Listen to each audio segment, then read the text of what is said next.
Hello students, welcome back to our channel. और आज हम कॉस्ट शीट में आप लोगों के लिए लेकर आ रहे हैं न्यूमेरिकल। कॉस्ट शीट पर एक बहुत अच्छा सा न्यूमेरिकल करें स्टार्ट। तो आओ स्टार्ट करते हैं। पहला न्यूमेरिकल क्या कह रहा है क्वेश्चन में? वो कह रहा है factory produced a standard product. हमें क्या फर्क पड़ता है कैसा बना रहे हैं भाई, अब जो भी प्रोडक्ट बना रहे हैं। The following information is given to you from which you are required to prepare cost sheet. यानी आपसे कैलकुलेट करा रहा है कॉस्ट शीट। यानी जैसे ही उसने हमसे कहा हमें क्या करना है, कॉस्ट शीट बनाना है। तो कॉस्ट शीट बनाने के लिए क्या करना है हमें भाई, कॉस्ट शीट में टोटल कॉस्ट के साथ साथ पर यूनिट का भी कॉलम होता है, तो हमें पर यूनिट का कॉलम भी साथ में बनाना है। यानी एक पर्टिकुलर हो गया, एक टोटल कॉस्ट का हो गया और एक पर यूनिट का कॉलम हो गया। और आपको क्या डिटेल दी हुई है ये देखिए। वो कह रहा है for the period ending 31 July 2019 opening stock दिया हुआ है। ओपनिंग स्टॉक रॉ मटेरियल का है क्योंकि कंज्यूमेबल एक्सपेंसेस, कंज्यूमेबल मटेरियल दिया है। तो कंज्यूमेबल मटेरियल कौन सा होता है? Raw material. तो यानी रॉ मटेरियल का ओपनिंग स्टॉक है, रॉ मटेरियल का परचेज है, रॉ मटेरियल का क्लोजिंग स्टॉक है। यानी ओपनिंग स्टॉक में आप परचेज को प्लस कर देंगे, क्लोजिंग स्टॉक को माइनस कर देंगे, निकल कर जाएगा मटेरियल कंज्यूम्ड। नेक्स्ट दिया हुआ है direct wages, direct expenses. Material consume तो आ गया ना, तो मटेरियल कंज्यूम के बाद क्या है? डायरेक्ट वेजेस और डायरेक्ट एक्सपेंसेस। अब डायरेक्ट वेजेस और डायरेक्ट एक्सपेंसेस जोड़ते क्या निकल के आता है? हमारी कॉस्ट शीट का पहली टर्म जिसे हम कहते हैं प्राइम कॉस्ट। क्योंकि प्राइम कॉस्ट में होती है तीन चीजें, डायरेक्ट मटेरियल, डायरेक्ट लेबर और डायरेक्ट एक्सपेंसेस। अब डायरेक्ट एक्सपेंसेस से बहुत सारे एक्सपेंसेस हो सकते हैं, बेसिक तीन खर्चे हैं, तो तीनों को जोड़ दिया प्राइम कॉस्ट। तो पहले मटेरियल कंज्यूम निकाला यानी opening stock plus purchase minus closing stock, and then direct wages जोड़ा, डायरेक्ट एक्सपेंसेस जोड़ा और निकल कर आ गया प्राइम कॉस्ट। ये सॉल्व करेंगे क्वेश्चन को, भी टॉपिक समझ में आना चाहिए माइंड में हमारे। इसके बाद दिया हुआ है फैक्ट्री ओवरहेड्स। यानी प्राइम कॉस्ट के बाद उसमें हम ऐड करते हैं फैक्ट्री ओवरहेड्स, लेकिन यहां अमाउंट्स में नहीं दिए फैक्ट्री ओवरहेड्स। वो कह रहा है 100% ऑफ डायरेक्ट लेबर। अब आपको सर्च करना होगा कि डायरेक्ट लेबर कितनी दी है। तो डायरेक्ट लेबर तो दी हुई थी ना क्वेश्चन में, डायरेक्ट लेबर थी, इसीलिए तुम प्राइम कॉस्ट निकाल रहे हैं। यानी डायरेक्ट लेबर जितनी है उसमें ऐड कर दीजिए, यानी कि जितना भी लेबर हो उतना ही 100% कह रहा है ना भाई, जितना का हमारे पास लेबर होगी उतने का ही फैक्ट्री ओवरहेड्स होगा। तो देख सकते हैं कि हमारे पास कितने का है डायरेक्ट वेजेस, डायरेक्ट वेजेस है 20,000 की, तो फैक्ट्री ओवरहेड्स भी 20,000 के ही होंगे। भूल गए क्या भाई? 20,000 का 100% कितना होगा? 20,000। इसमें कोई कैलकुलेट थोड़ी करना होगा। नेक्स्ट वो कह रहा है ऑफिस ओवरहेड्स। ऑफिस ओवरहेड्स भी जो हमारी फैक्ट्री कॉस्ट है, वर्क्स कॉस्ट है, उसका 10% है। अब वर्क्स कॉस्ट कैसे आई? यानी प्राइम कॉस्ट में मैंने वर्क्स एक्सपेंसेस यानी फैक्ट्री के एक्सपेंसेस जोड़ दिए, तो हमारे पास आ गई फैक्ट्री कॉस्ट, और जो फैक्ट्री कॉस्ट निकल कर आई उसका 10% हम ले लेंगे, तो आ जाएंगे ऑफिस ओवरहेड्स। और ऑफिस ओवरहेड्स जोड़ते ही आंसर आता है cost of production. Cost of production sequence में ले रहा हूं मैं, इसी तरह से आपको क्वेश्चन में कॉन्फिडेंस मेंटेन करना है और आपका क्वेश्चन सॉल्व हो जाएगा। नेक्स्ट पढ़ते हैं क्वेश्चन में। उसके बाद कह सेलिंग एंड डिस्ट्रीब्यूशन। भाई सेलिंग एंड डिस्ट्रीब्यूशन जोड़ देंगे तो कॉस्ट ऑफ सेल्स आ जाएगा, लेकिन इससे पहले हमें क्वेश्चन में देखना होगा कि कहीं ऐसा तो नहीं है कि ओपनिंग स्टॉक दिया हो या क्लोजिंग स्टॉक दिया हो। किस चीज का? फिनिश गुड्स का। ठीक है ना, हमें क्वेश्चन तो दोबारा देखना पड़ेगा, थोड़ी क्वेश्चन सॉल्व हो जाएगा। ये तो मैंने पॉइंट समझाए कि अगर केवल यही पॉइंट है तो ऐसे सॉल्व होंगे। हो सकता है कुछ और चीजें दे रखी हो, तो क्वेश्चन को पहले लास्ट तक हमें पढ़ना है, ये नहीं कि सॉल्व कर देना है। पहले क्वेश्चन पूरा पढ़ेंगे एंड देन सॉल्व करेंगे। तो सेलिंग एक्सपेंसेस है जितनी यूनिट आप सेल कर रहे हैं, ये तो आपको पता होगा ना, लगातार पुरानी वीडियो देख रहे हैं हम लोग, कि सेलिंग एक्सपेंसेस हमेशा जितनी यूनिट आप सेल कर रहे हैं, जितनी यूनिट आप सेल कर रहे हैं केवल उन्हीं यूनिट्स पर ही लगेगा, वो भी 2 रुपीज पर यूनिट। नेक्स्ट चलते हैं बेटा। वो कह रहा है unit of finished product in hand in the beginning of the period. यानी कि जिस समय आपने कॉस्ट शीट बनानी स्टार्ट की, यानी मंथ के शुरू में ही आपके पास 1000 यूनिट थी और उनकी वैल्यू भी दी है। यानी कि हमें कैलकुलेट नहीं करना है, हमें मेहनत नहीं करनी है। जर्नली ओपनिंग स्टॉक की कीमत तो वो देगा ही, क्योंकि ओपनिंग स्टॉक की कीमत मैं कहां से निकालूंगा? तो ओपनिंग स्टॉक की कीमत उन्होंने दी हुई है 16,000 रुपए। दैट मीन्स कि 16 रुपए की एक यूनिट। भाई 16,000 यूनिट, तो 16 रुपीज की एक यूनिट हो गई। एंड देन प्रोडक्शन है 10,000 यूनिट का। यानी क्वेश्चन को जब स्टार्ट करेंगे तो सबसे ऊपर लिखेंगे 10,000 यूनिट, 10,000 यूनिट्स का प्रोडक्शन किया। अब वो कह रहा है हमारे पास बची हैं 2,000 यूनिट, बची हैं 2,000 यूनिट। 10,000 मैंने बनाई, 1,000 पहले से पड़ी हुई थी, कितनी हो गई भाई? 10,000 मैंने अभी बनाई है, 1,000 पहले से पड़ी थी, कितनी हो गई? 11,000। आप कह रहे हैं 2,000 बच गई, तो बेची कितनी? भाई 2 घटा दो, कितनी बची? 9000। यानी कि आपने 9000 यूनिट बेची हैं। 1000 पहले से थी, 10000 खरीद ली, 11000, 2000 बच गई, 9000 यूनिट आप बेच रहे हैं। और अगर सेलिंग एक्सपेंसिव लेंगे तो 9000 यूनिट पर ही 2 रुपए की रेट से, यानी 18000 रुपए सेलिंग एक्सपेंसिव। यानी पॉइंट क्लियर हो जाएगा मेरे पास कि भाई 9000 यूनिट बेच रहा हूं, 2 रुपए की एक था, अभी थोड़ी देर पहले पढ़ा हमने selling expensive 2 rupees per unit, यानी 18000 रुपए के सेलिंग एक्सपेंसिव, यानी सेलिंग एंड डिस्ट्रीब्यूशन एक्सपेंसिव। तो जैसे जैसे क्वेश्चन दे रहा है मैं आपको केवल समझा रहा हूं, आफ्टर दैट हम इसे सॉल्व करेंगे। क्वेश्चन में हमसे क्या कह रहा है? Also find out the selling price per unit on the basis that profit marks up in the uniformly made to yield a profit of 20% of selling price। Question में मुझे सेलिंग प्राइस दिया हुआ ही नहीं है, मैंने अब तक क्वेश्चन पढ़ा है, अब तक सेल्स नहीं है मेरे पास। आगे पढ़ लेते हैं क्या देता है।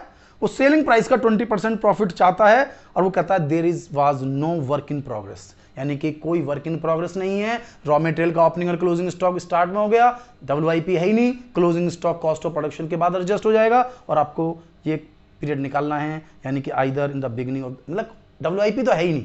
यानी कि क्वेश्चन को सॉल्व करने का जो मेथड मैंने अभी आपको बताया सारा सेम टू सेम फॉलो करना है, क्योंकि कोई नया पॉइंट दिया ही नहीं है। यानी डायरेक्ट क्या दिया हुआ है आपको? डायरेक्ट दिया हुआ है ओपनिंग स्टॉक 10,000 रुपए क्वेश्चन में था, ठीक है ना। तो 10,000 रुपए में क्या जोड़ दिया मैंने? परचेजेस कितनी? 85,000 रुपए। तो कितना हो गया? 10,000 और 85,000 कितना हो गया? 95,000। अरे कुछ करना थोड़ी है, क्वेश्चन में दिया है opening stock purchase closing stock, तो ओपनिंग स्टॉक में परचेज को जोड़ दिया 95, 4,000 का क्लोजिंग है, माइनस कर दिया। 95 में से 4 माइनस करेंगे तो कितना? बड़ा सिंपल, 91,000। यानी कि टोटल कॉस्ट जो कि मटेरियल कंज्यूम निकल कर आ रहा है वो 91,000 है। अब तुम कहोगे आपने तीसरा कॉलम क्यों बना लिया? अरे समझाने के लिए, यहां थोड़ी समझाएंगे हम इसको। जो हमारा मेन कॉलम है इसमें तो डायरेक्ट मटेरियल, डायरेक्ट लेबर और डायरेक्ट एक्सपेंसेस आने चाहिए। अगर आपको कोई कैलकुलेशन करनी तो बाहर कीजिए, कॉलम के बाहर। तो 91,000 हमारा आ गया मटेरियल कंज्यूम्ड। इसके बाद दो खर्चे थे हमारे, डायरेक्ट लेबर और चार्जेबल या डायरेक्ट एक्सपेंसेस, जो भी वो कह रहा हो वही हम लिख देते हैं, वही लिखे हुए हैं मैंने। Direct labour 20,000, other direct expenses 10,000, यानी कि 20 और 10 30, 91 में जोड़ दिया 121, यानी 1,21,000 रुपए आई हमारी प्राइम कॉस्ट। निकल के आ गया प्राइम कॉस्ट तक हमारा आंसर। यहां तक कोई भी कंफ्यूजन किसी भी तरीके का हमें नहीं होना चाहिए, क्योंकि इस तरह के न्यूमेरिकल्स हम कर चुके हैं पहले भी। And after that we goes to the works overhead. Works overhead कीजिए, फैक्ट्री ओवरहेड कीजिए, फैक्ट्री एक्सपेंसेस की कहिए, फैक्ट्री ऑन कॉस्ट कहिए, वर्क्स ऑन कॉस्ट कहिए, meaning is the same. On cost is the overhead, works कहिए या factory कहिए एक ही बात है ना, एक्सपेंसेस कहिए सेम। तो उन्होंने कहा था works overhead 100% of labour, 100% of labour, और यहां लेबर कितनी थी? 20, तो 20 का 100%, भाई 20 का 100% कितना? 20 का 100% तो 20 ही आएगा ना, तो 20,000 हमारे पास वर्क्स ओवरहेड्स हो गया। यानी टोटल वर्क्स कॉस्ट आ गई मेरे पास कितनी? 141,000, 141,000। अब क्या देखना इसके अंदर? भाई जब आपने यहां तक निकाल लिया ना, मैं सॉल्व कर लिया वर्क्स ओवरहेड्स तक, अब वर्क्स ओवरहेड्स के बाद क्या होता है? Office, office expenses, office on cost, office overhead, एक ही बात है ना। तो ये क्या दिया हुआ है? ये इन्होंने कहा है वर्क्स कॉस्ट का 10%। वर्क्स कॉस्ट कितनी है? ये रही वर्क्स कॉस्ट 1,41,000 रुपए, इसका 10%। कैसे निकालेंगे? निकालना तो आता है, 1,41,000 इंटू 10/100। मुझे नहीं लगता किसी बच्चे को ये प्रॉब्लम आने वाली है, बड़े बच्चे हैं हम लोग। तो 141,000 का 10% 14,100, और हमारा इसको टोटल करने का आंसर आ गया 155,100। Cost of production, cost of production, यानी कि जो मैंने 10,000 यूनिट बनाई थी उनका कॉस्ट ऑफ प्रोडक्शन आ गया है मेरे पास 1,55,100, 155,100, यानी कि 1,55,100 क्या आ गया मेरा? कॉस्ट ऑफ प्रोडक्शन, यानी कि 10,000 यूनिट को बनाने का खर्चा। अब इससे आगे सेलिंग आना है, लेकिन सेलिंग से पहले क्या आना है? ओपनिंग और क्लोजिंग स्टॉक। पता है ओपनिंग और क्लोजिंग स्टॉक एडजस्ट होगा, उसके बाद हम आगे बढ़ेंगे, ठीक है। तो ओपनिंग और क्लोजिंग स्टॉक एडजस्ट कर लीजिए। ओपनिंग प्लस करना है, क्लोजिंग माइनस करना है। ओपनिंग के लिए तो पहले इन्होंने कहा था कि 1,000 यूनिट है 16,000 रुपए की, तो 1,000 यूनिट 16,000 रुपए की, तो हमने ऐड कर दिया 1,55,100 में 16,000 ऐड कर दिए, 1,71,100। यूनिट कितनी हुई? यूनिट भी तो बढ़ गई, पहले 10,000 थी 1,000 हो गई, इनको मैंने देखो इनर कॉलम में लिया है। 11,000 यूनिट हैं टोटल, जिसमें से 2,000 बच गई। अब 2000 जो यूनिट बच गई हैं वो मैंने माइनस कर दिए हैं, यानी 11 में से 2 माइनस करे तो ये 9000 आ गई यूनिट, और 171,000 में से अब प्रॉब्लम आती है कि जो क्लोजिंग स्टॉक 2000 यूनिट का है इसकी वैल्यू कितनी है, इसकी वैल्यू कितनी है, क्योंकि क्वेश्चन में आपको यह बिल्कुल नहीं दिया है कि क्लोजिंग स्टॉक की वैल्यू कितनी है। यहां पर आप थोड़ा अटकेंगे। अब यहां पर आपको समझना है टॉपिक को कि भाई ये क्लोजिंग स्टॉक कैसे वैल्यूड करना है। तो इसके लिए हमें वैल्यूएशन ऑफ इन्वेंट्री जो हमारे स्टार्टिंग के चैप्टर्स हैं वहां आना पड़ेगा, जिसमें हमारे पास मेथड्स हैं LIFO, FIFO, HIFO, average, standard, perpetual inventory, there are a lot of methods there, हमें उनको यूज करना है। लेकिन अब देखिए मेथड तो बहुत सारे हैं, ये थोड़ी है कि हमेशा कुछ भी यूज कीजिए, नहीं, कुछ स्टैंडर्ड्स मेथड हैं जिनका हम यूज करते रहेंगे। जो सबसे ज्यादा हम यूज करते हैं उस मेथड का नाम है FIFO. FIFO, first in first out, first in first out. तो बेसिक समझा रहा हूं, क्वेश्चन जैसा कहेगा वैसे सॉल्व कर दूंगा मैं आप लोगों के लिए, लेकिन थोड़ा सा जो कंसेप्ट मैं आपको बता रहा हूं कि how to calculate closing stock, value of closing stock कैसे निकालेंगे। देखिए ये 15 रुपए 51 पैसे की रेट से मैं बता दे रहा हूं कैसे निकाल रहे हैं। 10,000 यूनिट थी मेरी, मटेरियल कितने का लगा, देखिए मटेरियल लगा था मेरे पास 91,000 का, तो 91,91,000 को 10,000 यूनिट से भाग किया, 9 रुपए 10 पैसे। 20,000 यूनिट को 10,000 से डिवाइड किया, 2 रुपए। 10,000 रुपए को 10,000 यूनिट से भाग किया, 1 रुपया। यानी यहां तक मेरी प्राइम कॉस्ट आई 1,21,000 रुपए। चाहो तो इसी को 10,000 से भाग कर दीजिए, 12 रुपए 10 पैसे। वर्क्स ओवरहेड्स 20,000, 10,000 से भाग किया 2 रुपए, यानी कि 14 रुपए 10 पैसे हमारी कॉस्ट आ चुकी है। फिर 14,100 रुपए हमने ऑफिस जोड़े, 1 रुपए 41 पैसे, यानी 10,000 से, सबको 10,000 से डिवाइड करते रहिए भाई। 10,000 यूनिट कॉस्ट ऑफ प्रोडक्शन तक बिना किसी कैलकुलेशन के आप सभी को 10,000 यूनिट से डिवाइड कीजिए, सबका पर यूनिट आ जाएगा। तो इन सभी को कॉस्ट को मैंने 10,000 से डिवाइड किया हुआ है, तो 15 रुपए 51 पैसे। अब जो मेन चल रहा है ओपनिंग स्टॉक मैंने जोड़ दिया है, ठीक है, लेकिन बात है ये 2000 यूनिट जो मेरे पास बची हैं क्लोजिंग स्टॉक, इनको कैसे वैल्यूड करूं। तो क्लोजिंग स्टॉक को वैल्यूड करने के लिए मैंने आपसे कहा हम यूज कर रहे हैं फीफो।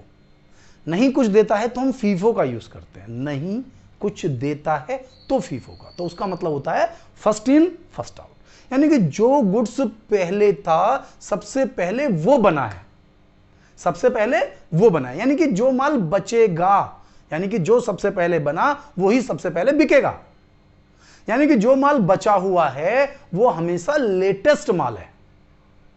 फीफो, यहां पर आपको ध्यान देना है कि जब मैं क्लोजिंग स्टॉक कैलकुलेट करा रहा हूं तो ये फीफो से करा रहा हूं। जो मोस्ट इंपॉर्टेंट कंसेप्ट हमारे रहेंगे FIFO, first in first out, यानी जो माल पहले आया वो ही सबसे पहले जाएगा, यानी कि जो माल सबसे पहले बना सबसे पहले सेल्स में वो ही जाएगा। ठीक है, तो ये मेरे पास ओपनिंग स्टॉक था 1,000 का, तो ये वाला माल तो बिकेगा ही बिकेगा, यानी कि अगर माल बचेगा तो नए में से बचेगा। और नया माल हमने बनाया था 10,000 यूनिट 1,55,100 की, यानी एक यूनिट 15 रुपए 51 पैसे की।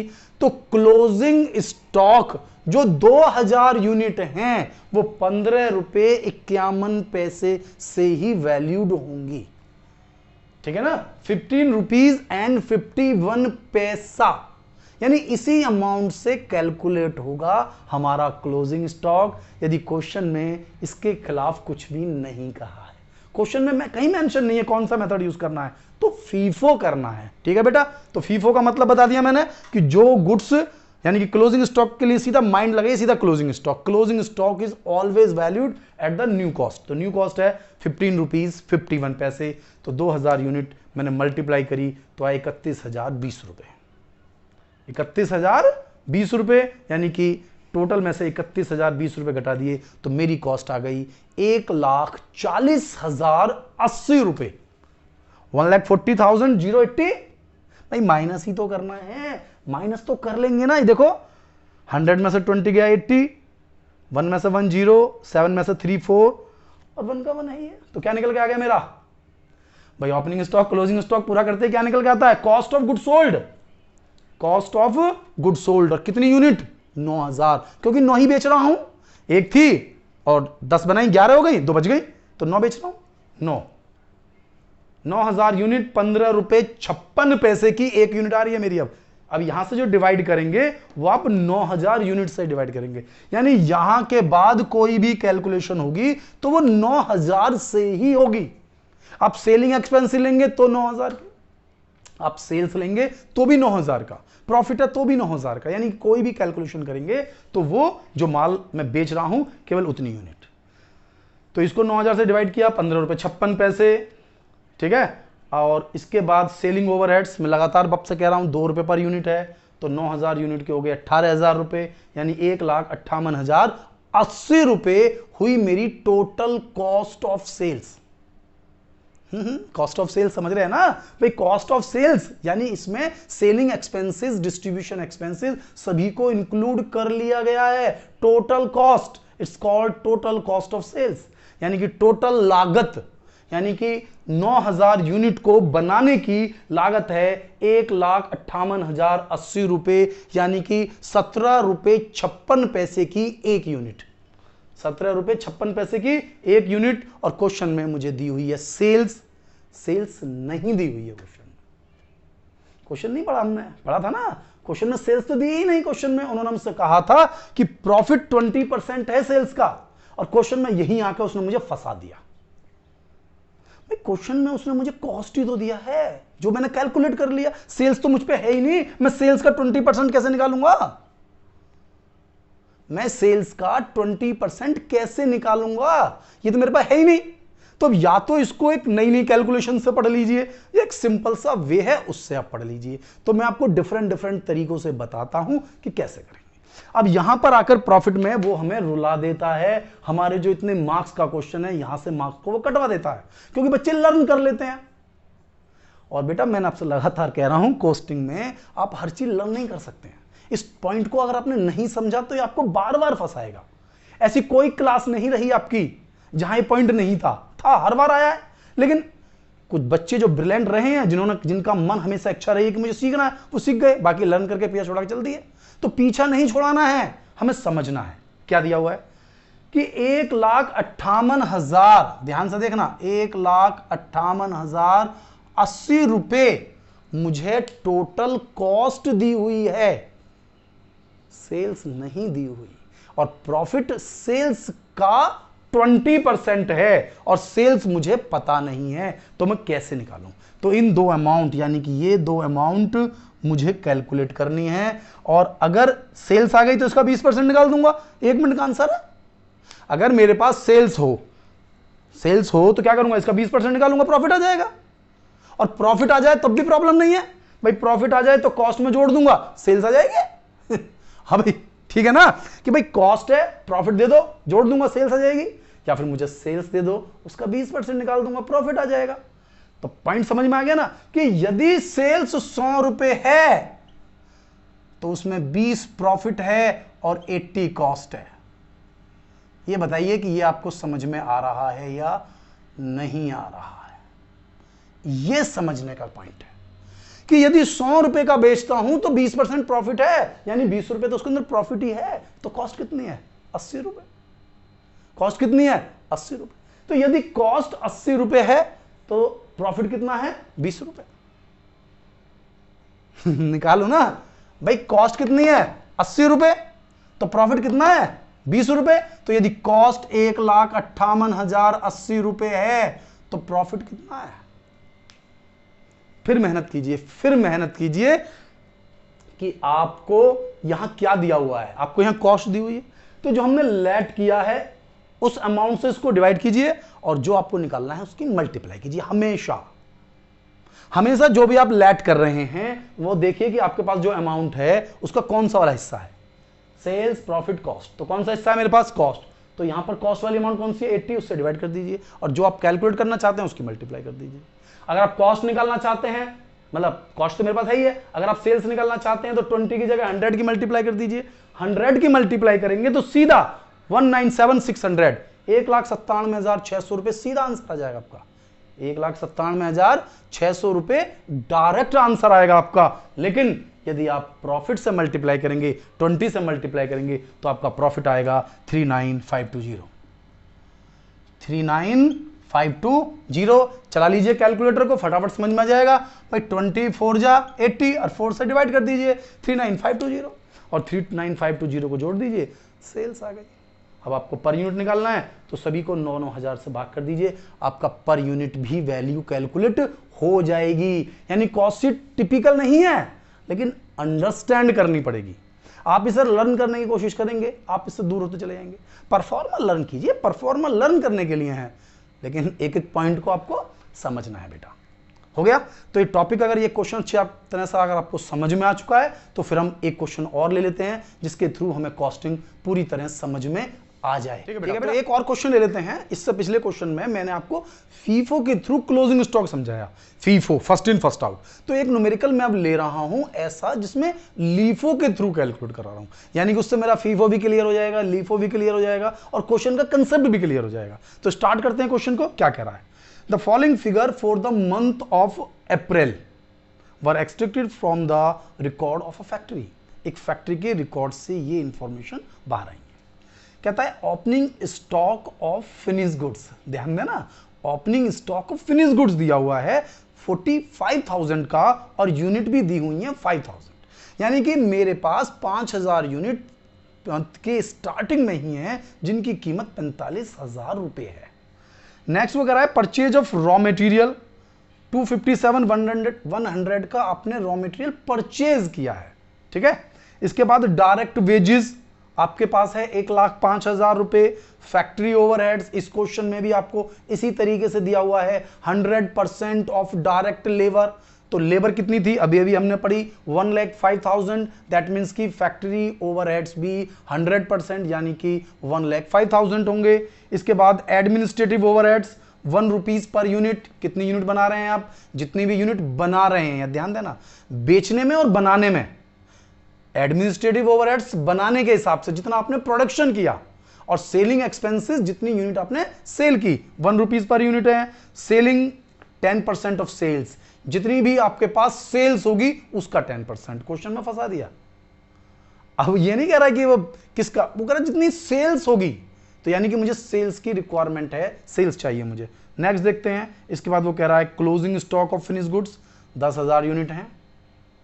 क्लोजिंग स्टॉक में 10,000 यूनिट है। ओपनिंग में 5 थी, क्लोजिंग में 10 हैं, और इनकी वैल्यू नहीं दी हुई है। क्लोजिंग स्टॉक की वैल्यू मुझे निकालनी है। इसके बाद दिया हुआ है सेल्स, यानी क्वेश्चन में एक स्पेशल बात दे दी, सेल्स। सेल्स दे दिया तो सेलिंग एक्सपेंस निकाल लूंगा, क्योंकि इन्होंने कहा सेल्स दी हुई है 6,60,000 रुपए। दिख रहा होगा ना क्वेश्चन में कि 6,60,000 रुपए, तो इसका 10% यानी कि 66,000 मुझे सेलिंग एक्सपेंसेस का पता चल गया। और prepare the cost sheet for the month of April assuming that sales are made on the basis of LIFO method। Sales LIFO method से होती है, यानी क्लोजिंग स्टॉक LIFO से ही करेक्ट होगा। यानी कि जो गुड्स हम बनाते हैं हम उसे बेचते हैं पहले, यानी कि पुराना गुड्स हमेशा बचा रहता है। LIFO last in first out, जो लास्ट में आता है पहले वो बिकता है, यानी कि जो नया माल है पहले वो बिकेगा, पुराना बचा रहेगा।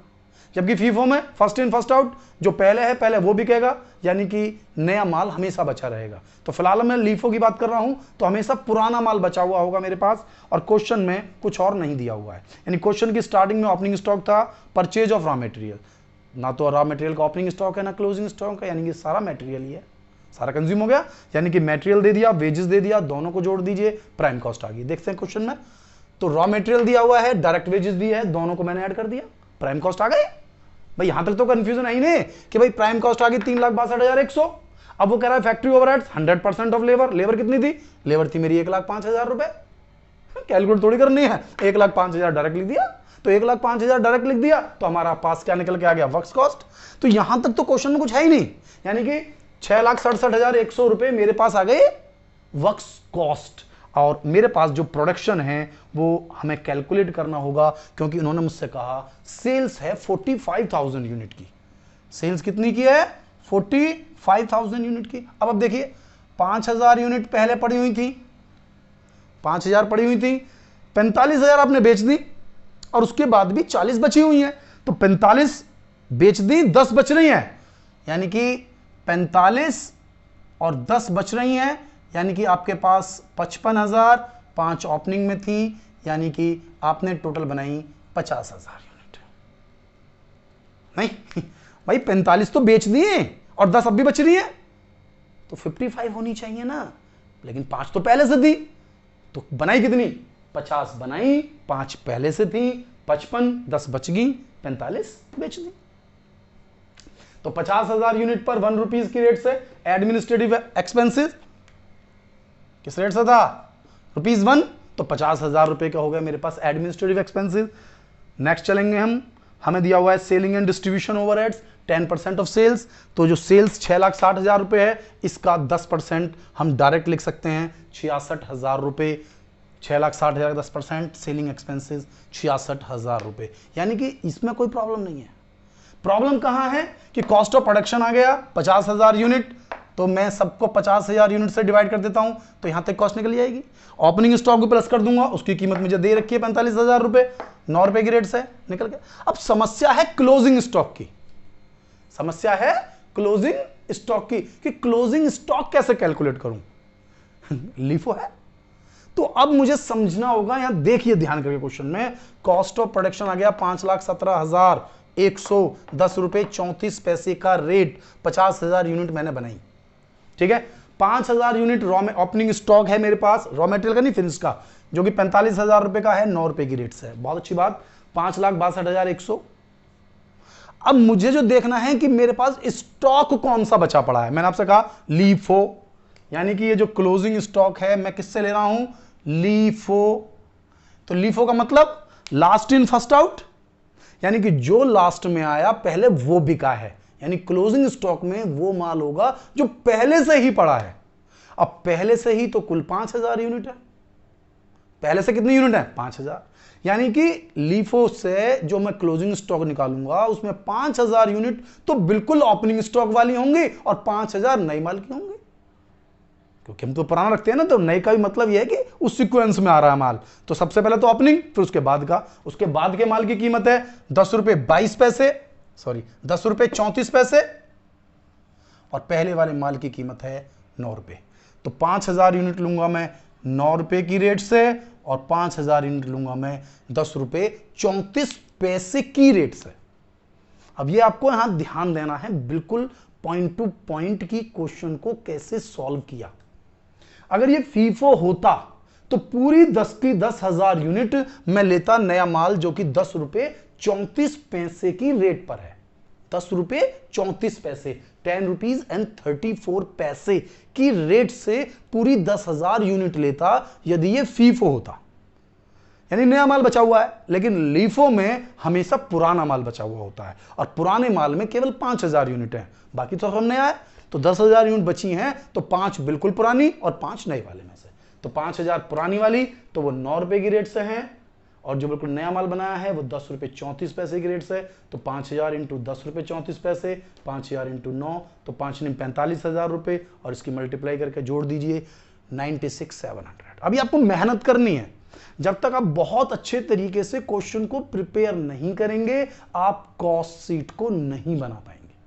टिपिकल बिल्कुल नहीं है, कैलकुलेटर चलाइए, सीधा कैलकुलेशन करना है। कंसेप्ट माइंड में बिल्कुल क्लियर होना चाहिए। जब तक यहां माइंड में कंसेप्ट नहीं आएगा तब तक आप यहां कुछ सीख नहीं सकते हैं। तो concept clear, closing stock clear, और ये हमारा माइनस करते ही मेरे पास आ गया कॉस्ट ऑफ गुड सोल्ड। फिर इसमें जोड़ दिया मैंने obviously selling and distribution expenses, और सेलिंग एंड डिस्ट्रीब्यूशन एक्सपेंसेस तो पहले से ही पता है मुझे, जितनी सेल्स है उसका 10%, और सेल्स क्वेश्चन में मेंशन है। सेल्स कितनी है? 660, तो 660 का 10% 66,000 रुपए। तो हमारे पास कॉस्ट ऑफ गुड सोल्ड में 66,000 जोड़ते ही निकल कर आता है कॉस्ट ऑफ सेल्स 5,31,400, और क्वेश्चन समाप्त हुआ। क्योंकि 5,31,400 यदि मुझे पता है और सेल्स भी मुझे पता है, तो 6,60,000 में से 5,31,400 घटा दूंगा, तो 1,28,600 रुपए मेरा प्रॉफिट आ गया। लेकिन ध्यान देना, मैंने आपसे हमेशा कहा है कि जब तक मैं कॉस्ट ऑफ प्रोडक्शन निकाल रहा हूं यहां तक, तो ये जितनी गुड्स प्रोड्यूस कर रहा हूं उससे डिवाइड करूंगा, और जब मैं ओपनिंग और क्लोजिंग स्टॉक एडजस्ट कर लेता हूं, यानी कॉस्ट ऑफ गुड्स सोल्ड के बाद जितनी भी यूनिट बचती हैं, जितनी भी कॉस्ट बची हुई है, इसको डिवाइड करूंगा हमेशा जितनी यूनिट में सेल कर रहा हूं। कितनी यूनिट कर रहा हूं? 45,000। यानी कि इन सब की कीमत निकालनी है तो इन सबको 45,000 यूनिट से डिवाइड करके आए हुए सब रेट ये, यानी कि 4,65,400 डिवाइडेड बाय 45,000, 10 रुपए 34 पैसे। 66,000 डिवाइडेड बाय 45,000, 1 रुपए 47 पैसे। 5,31,400 divided by 45,000, that is 11.81. 1,28,600 divided by 45,000, that is 2.86. And again sales 6,60,000 divided by 45,000, that is 14.67 per unit. This is average rate. हमें कोई फर्क नहीं पड़ता कि क्या रेट वो दे रहा है, हमें तो अपने क्वेश्चन को सॉल्व करना है और इसी के थ्रू हमारी जो कॉस्ट शीट है वो पूरी तरह से हमारे माइंड में क्लियर हो जाती है।